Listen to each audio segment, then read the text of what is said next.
हमारे आज से हम क्लास 9 के लेक्चर स्टार्ट कर रहे हैं। आज पहला लेक्चर का टॉपिक है मैट्रिक्स। व्हाट इज़ मैट्रिक्स, ये इसका शॉर्ट क्वेश्चन बनता होता है कि व्हाट इज़ मैट्रिक्स। इसकी डेफिनेशन इसमें आप लिखेंगे और उसके बाद आपने इसकी डेफिनेशन में क्या होगा कि ये एक रेक्टेंगुलर एरे होता है। यानी मिसाल के तौर पर अगर आपके पास एक दो जो है ना स्क्वायर ब्रैकेट्स के अंदर अगर आप इस तरतीब से कोई भी चीज़ लिखते हैं तो इसको हम क्या कहते हैं, मैट्रिक्स कहते हैं। इसकी डेफिनेशन आप पास बुक्स में मौजूद है जो कि फर्स्ट पेज के ऊपर ही है, सेकंड पेज नंबर 2 पे।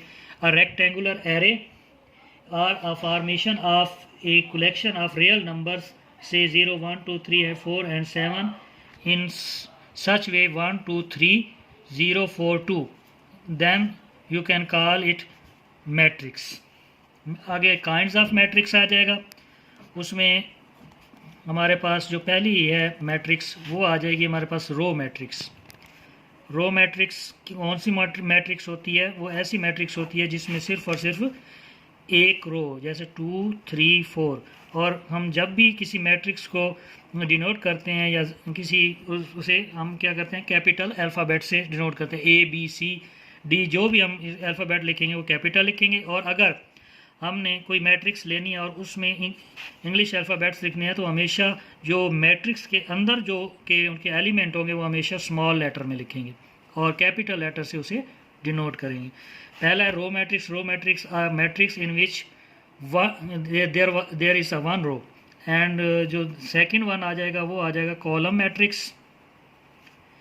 कॉलम मैट्रिक्स कौन सी होती है? कॉलम मैट्रिक्स वो होती है जिसके अंदर आपके पास क्या है, एक कॉलम हो। कॉलम हम किसको कहते हैं? 1 2 3 ऐसी चीज़ जो वर्टिकल हो वो चीज़ क्या होती है? ऐसी एलिमेंट की तरतीब जो वर्टिकल हो वो क्या कहलाती है? कॉलम। और जो हॉरिजेंटल हो यानी उफ़की हो और अमूदी कॉलम हो गई और उफ़की क्या हो गई हमारे पास? रो मैट्रिक्स यानी रो हो गई। और जो हमारे पास अमूदी या वर्टिकल होगी वो हमारी क्या कहलाएगी? Column matrix. इसी तरह कॉलम मैट्रिक्स वो मैट्रिक्स होती है जिसके अंदर सिर्फ और सिर्फ एक कॉलम मौजूद है। उसकी आप कोई भी दे सकते हैं। उसके बाद आप आ जाते हैं जी order of a matrix. Order of a matrix. Order of matrix कैसे निकाला जाता है? अगर आपके पास एक मैट्रिक्स ए है और वो 2 3 4 2 1 3 है, इस तरीके से कोई भी मैट्रिक्स है तो उसका ऑर्डर निकालेंगे तो पहले उसमें क्या करेंगे, रोज़ देखेंगे कितनी है। इसमें रोज़ कितनी है? 1 2 3 रोज़ हैं। और फिर कॉलम देखेंगे वो कितने हैं, वो है 2। तो हमारे पास क्या बन जाएगा इसका ऑर्डर ऑफ ए मैट्रिक्स? वो बन जाएगा हमारे पास 3/2। यानी हमने रो पहले लिखनी है और कॉलम बाद में। रो को हम डिनोट करते हैं M से और कॉलम को हम डिनोट करते हैं N से। इस तरह आपके पास कोई भी मैट्रिक्स आ जाए, जैसे C मैट्रिक्स है और आपको इस तरह दे दी जाए 2 4 4 3 1 या 2 3 4 4 3 1 दे दें और कहें कि इसका ऑर्डर निकालें, तो फिर आप इसको लिखेंगे ऑर्डर ऑफ मैट्रिक्स सी जो है वो हमारे पास ये है।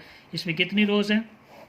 R1 R2 2 रोज़ हैं तो 2 पहले लिखेंगे, उसके बाद बाय, उसके बाद 1 कॉलम 2 कॉलम एंड 3 कॉलम, ये कॉलम हो जाएंगे तो ये हमारे पास 2/3 आ जाएगी। इसका ऑर्डर ऑफ सी आ गया। हम क्योंकि फ़र्स्ट एक्सरसाइज की तरफ जा रहे हैं लिहाजा हम पहले क्या करेंगे कि उसकी स्टार्ट में जो उसकी डेफिनेशन है उसके मुताबिक हम चलेंगे और उसके बाद एंड में मैं आपको बताऊंगा कि इसकी एप्लीकेशन कहाँ कहाँ की जा सकती है। और ये जो मैट्रिक्स का यूज़ है जो सबसे पहले किसने किया था तो वो थे, उनका नाम था आर्थर कैले। आर्थर कैले।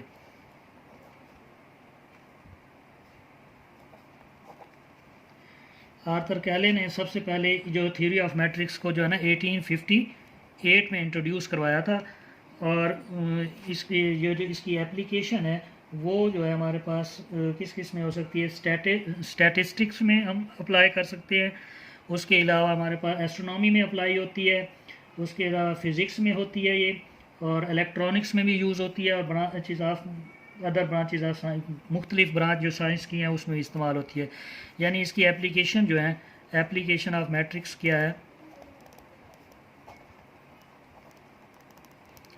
एप्लीकेशन ऑफ मैट्रिक्स क्या है? फर्स्ट ऑफ ऑल ये मैथमेटिक्स में यूज़ होती है, दूसरे फिज़िक्स में यूज़ होती है, स्टैटिस्टिक्स में यूज़ होती है। उसके बाद आ जाएं आप, इलेक्ट्रॉनिक्स में यूज़ होती है।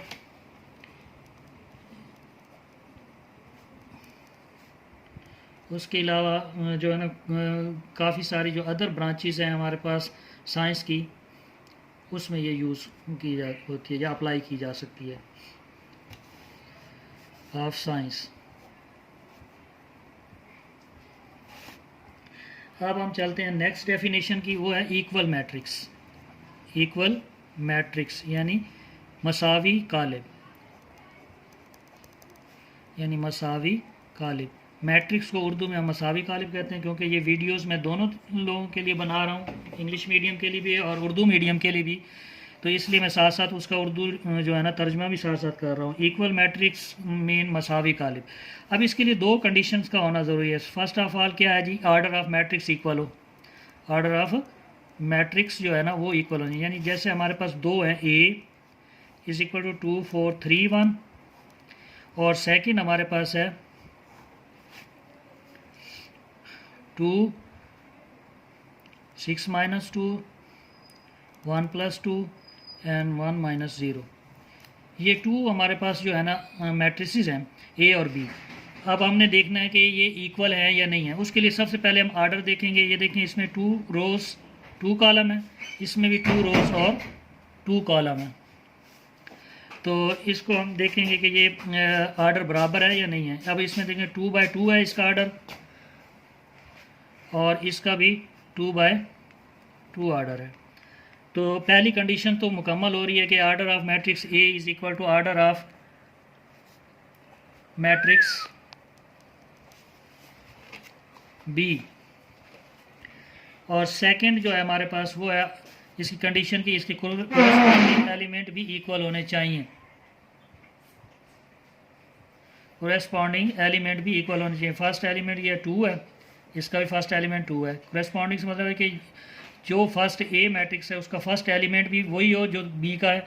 तो ये यहाँ 4 है, इसका भी अगर हम माइनस करें तो 4 आता है। ये 3 है, इसको ऐड करें तो ये भी 3 है, इसको माइनस करें तो ये भी 1 है। ये यानी इसके तमाम एलिमेंट जो कोरेस्पॉन्डिंग एलिमेंट है वो भी इक्वल है। Corresponding elements of matrix A and B are equal. यानी ये 2 कंडीशंस हैं जो अगर सेटिस्फाई हो जाएं तो हम कहेंगे कि ये आपस में इक्वल मैट्रिक्स है। यहाँ तक हो गया। अब हम चलते हैं नेक्स्ट 1.1 पे।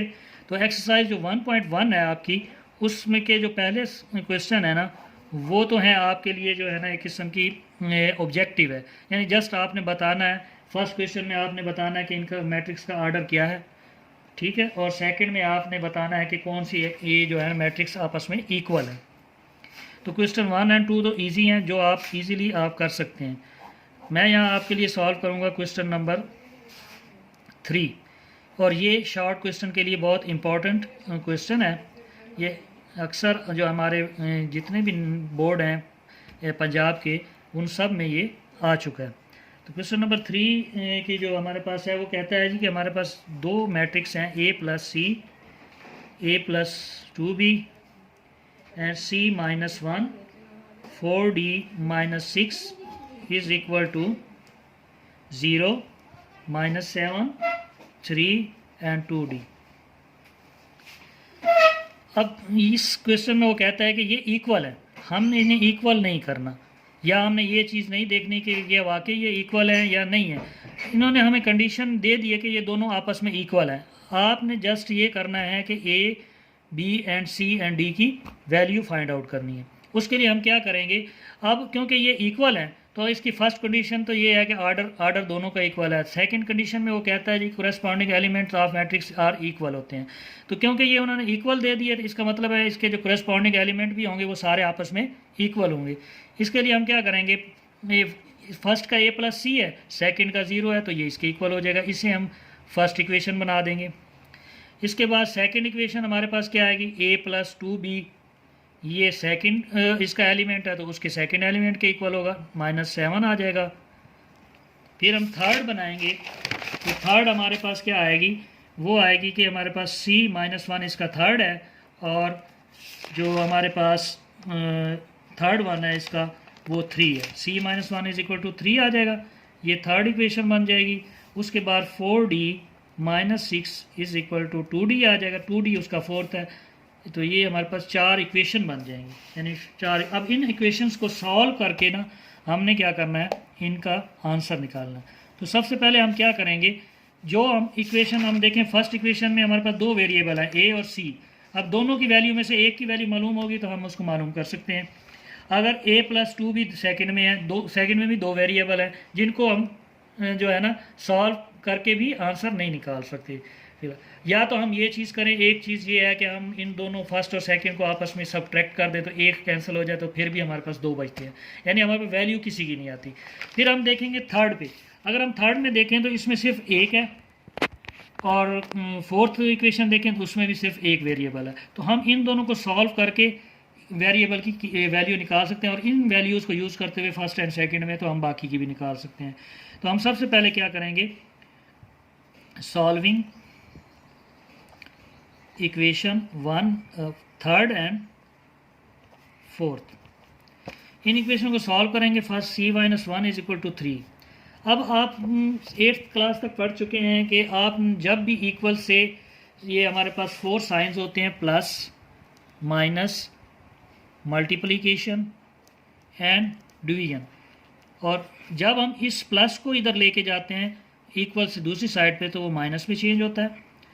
माइनस को जब उस साइड पे लेके जाते हैं तो ये प्लस में चेंज होता है। मल्टीप्लिकेशन को जब उधर लेके जाते हैं तो डिवीजन में, क्योंकि यहाँ मल्टीप्लाई हो रहा है उधर जाके डिवाइड होगा, और यहाँ डिवाइड हो रहा हो तो उधर मल्टीप्लाई होगा। यानी ये 4 ऑप्शन हमारे पास हैं। तो ये हम यही चीज़ यूज़ करते हुए इनको सॉल्व करेंगे इक्वेशन को। C-1 इज इक्वल टू 3 है तो हम क्या करेंगे, C इज इक्वल -1 को इधर ले जाएंगे तो ये +1 हो जाएगा, और वहाँ से हमारे पास C की वैल्यू क्या आ जाएगी, 4। उसके बाद हम 4D - 6 is equal to 2D है, इसको सॉल्व करेंगे तो हम क्या करेंगे, D वाले एक साइड पे कर लेंगे, जो सेम वेरिएबल हैं वो एक साइड पे हो जाएंगे, और जो हमारे पास कांस्टेंट है वो दूसरी साइड पे चला जाएगा। अब ये 4D 2D को इधर लेके आएंगे, वो प्लस का इधर आ क्या होगा, माइनस का, और ये 6 माइनस का तो इधर जा क्या होगा, प्लस का। अब इसके बाद हम क्या करेंगे, 4D में से 2D को माइनस करेंगे तो 2D बचेगा हमारे पास, और 6 आ जाएगा, और यहाँ से हमारे पास D इज इक्वल टू क्या आ जाएगा, 6/2। 2 1s are 2 करेंगे और 2 3s are 6 आ जाएगा, तो हमारे पास क्या आ जाएगी, D की वैल्यू 3। अब हम देखें कि इक्वेशन फर्स्ट में हमारे पास है A+C, तो हम क्या करेंगे, using value of C in equation 1। Equation 1 हमारे पास थी A+C is equal to 0। A is equal to क्या आ जाएगा, A+4 इज इक्वल टू 0, और वहाँ से हमारे पास A इज इक्वल टू क्या आ जाएगा, 0, 4 इज 0 -4 होगा, और A इज इक्वल टू क्या आ जाएगा, -4। ठीक, उसके बाद हमारे पास अब A की वैल्यू हमारे मौजूद है। सेकंड इक्वेशन हमारे पास A+2 भी है, तो हम क्या करेंगे कि A+2B को यूज़ करेंगे, उसमें क्या किसकी वैल्यू यूज़ करेंगे, A की वैल्यू यूज़ करेंगे, using value of A in equation 2। Equation 2 हमारे पास क्या थी, A+2B इज इक्वल टू -7। अब हम क्या करेंगे, A की वैल्यू हमारे पास क्या है, -4 है, plus 2B is equal to -7, तो 2B इज इक्वल टू क्या आ जाएगा, -7 + 4। 2B इज इक्वल टू क्या आ जाएगा, -4 में से +4। जब हम सब्ट्रैक्शन करते हैं ना, तो अगर सब्ट्रैक्शन उस वक्त होती है जब दोनों साइन जो हैं वो क्या हों, अपोजिट हों, एक माइनस का हो एक प्लस का हो, तो सब्ट्रैक्शन होती है, लेकिन आंसर वो उस साइन का आता है जो वैल्यू बड़ी होगी। अब 7 नंबर के लिहाज से बड़ा है तो 4 नंबर के लिहाज से छोटा है। जब 7 में से 4 को सब्ट्रैक्ट करेंगे तो आंसर हम क्या देंगे, 3। तो 3 अब कौन सा आएगा, वो प्लस का आएगा या माइनस का आएगा, तो उसके लिए हम देखेंगे कि जो वैल्यू बड़ी है उसका साइन क्या है, उसका साइन है माइनस, तो इसका आंसर क्या आ जाएगा -3। अब 2 जो है वो b के साथ मल्टीप्लाई हो रहा है, क्योंकि दो वैल्यूज़ के दरमियान अगर कोई साइन नहीं है तो इसका मतलब होता है वो मल्टीप्लाई हो रहे हैं, मल्टीप्लिकेशन का साइन वहाँ मौजूद है। b इज इक्वल टू क्या आएगा, ये मल्टीप्लाई होगा तो इस साइड पे जाके क्या होगा, डिवाइड। जब डिवाइड करेंगे तो या ये आंसर भी आप दे सकते हैं और ये आंसर भी दे सकते हैं, डिवाइड करके 1.5। तो हमारे पास a इज इक्वल टू आ गया -4, b इज इक्वल टू आ गया -3/2 और c आ गया हमारे पास 4 और d आ गया 3।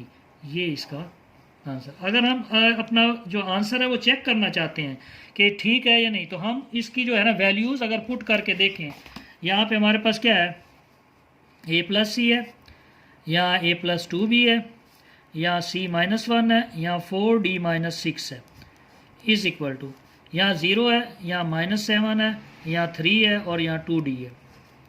ठीक, अब हम देखें अगर इसकी जगह हम वैल्यूज़ पुट करें, a की वैल्यू हमने निकाले -4 और इसकी +4, इसकी हमने -4 निकाली a की और इसकी हमने निकाली -3, प्लस माइनस माइनस हो गया, 3/2 आ गई।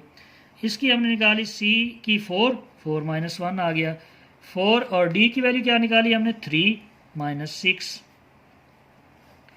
और इधर आ जाएगा 0 -7 3 और 2 × 3। अब देखें 4 -4 ये इज इक्वल टू 0 हो गया। अब यहाँ -4 है, यहाँ 3/2 है, तो इसका एलसीएम लेंगे हम, इसको इस तरह हम सेपरेट सॉल्व कर लेते हैं। माइनस एलसीएम इसका 2 आया, इसके नीचे 1 है, जहाँ कोई चीज़ नहीं होती डिवाइड हो रही वहाँ 1 डिवाइड हो रहा होता है। 1 को जब 2 पे डिवाइड करेंगे, जब हम एलसीएम लेते हैं तो हमारे पास जो डिनोमिनेटर होता है उसको डिवाइड करते हैं एलसीएम पे, उस और एलसीएम जो आंसर आता है उसे मल्टीप्लाई करते हैं न्यूमरेटर से, यानी शुमार कुनिंदे से।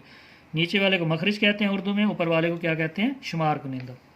अब 1 को 2 से मल्टीप्लाई करेंगे 2 आ जाएगा, और 2 को जब 4 से तरफ देंगे तो -8 आ जाएगा, यानी 2 4 8। यहाँ 2 है, 2 पे डिवाइड करें आंसर 1 आएगा, तो 1 को 3 से मल्टीप्लाई तो 3 आ जाएगा।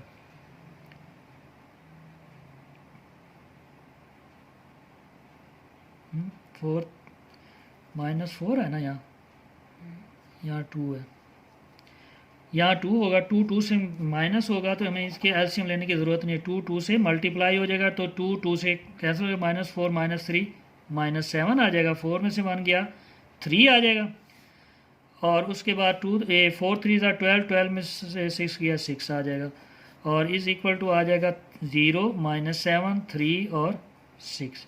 अब देखें ये हमने आंसर चेक कर लिया कि हमारा आंसर ठीक है या गलत है, यानी अब हमारा आंसर करेक्ट है। जब हमने जो वैल्यूज़ निकाली इसमें पुट किया तो ये दोनों आपस में इक्वल हो गए। यहाँ से हमें पता चल गया कि हमने क्वेश्चन क्या है सही सॉल्व। ये इसलिए है, ये आपने क्वेश्चन के अंदर नहीं करना, ये जस्ट आप रफ वर्क में चेक कर सकते हैं कि भाई आपने जो आंसर निकाला है तो वो क्या करेक्ट है या नहीं है। तो ये था आज का हमारा लेक्चर। इंशाल्लाह नेक्स्ट में मैं 1.2 के साथ हाजिर होऊंगा। Thank you very much and